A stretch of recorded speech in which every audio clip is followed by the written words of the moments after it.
ladies and gentlemen, this is Carmine Sabia for Explain America, and RFK Jr. just made an announcement that will rock the 2024 presidential election. Before we get started, please make sure you like, comment, share, and subscribe. Those little things really help us out, and they help our channel continue to grow. And if you're not watching us on YouTube, please follow that address there in the lower right-hand corner. It's youtube.com/@explainamerica.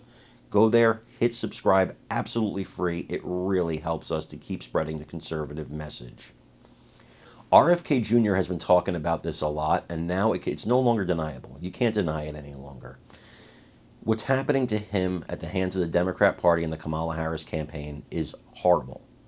They are trying to have him removed from ballots nationwide because they want to limit your access to who you can choose for president, even though polling shows that he takes more from Trump than he does from Democrats, and former President Donald Trump doesn't want him removed from any ballot. They're not arguing in any courts of law. The Trump campaign is not arguing in any courts of law to have RFK Jr. removed from any ballot because they want you to have a choice. Because the man who does believe in freedom, the man who does believe in democracy, is former President Donald John Trump.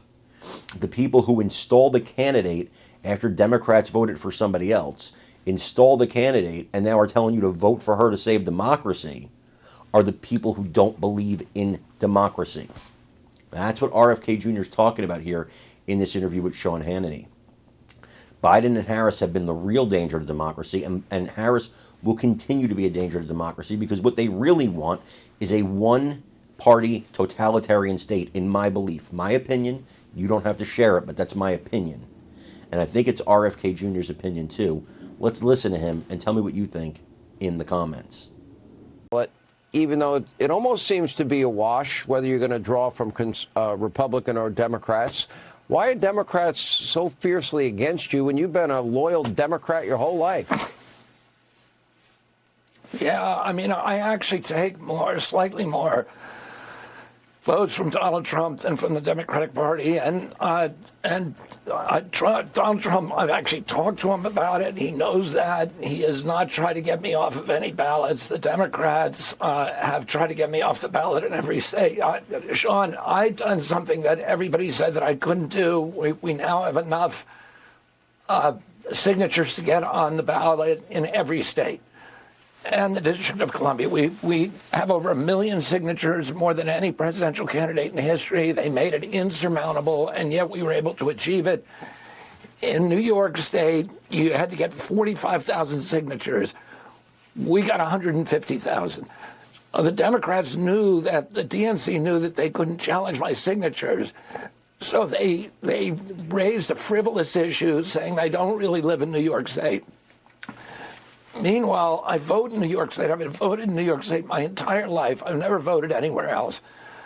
My driver's license is from New York. I pay taxes in New York.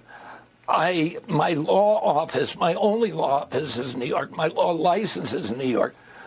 My car is registered in New York. I have a home in New York. And the only indicia that the states require, that the United States requires, is where are you going home to? Where are you going to return to? And I've always said New York. Here, the Democrats, it's very strange. They're spending tens of millions of dollars to get me off the ballot. The Democratic Party that I grew up with, Sean, with Robert Kennedy, John Kennedy, Martin Luther King, was a Democratic Party that was on the forefront of the battle to make sure that every American could vote for the candidate that they wanted. This Democratic Party is doing the opposite. It's trying to disenfranchise all these million voters who say they want me on the ballot, and the millions who have expressed support for me in the polls. They're trying to disenfranchise them, and it's pretty inconsistent with the history of the Democratic Party. And then we've had this very weird election where the primaries were canceled by the Democratic Party. The Democratic Party, which says they're trying to save democracy from Donald Trump, they canceled the primaries and canceled democracy within the party. And they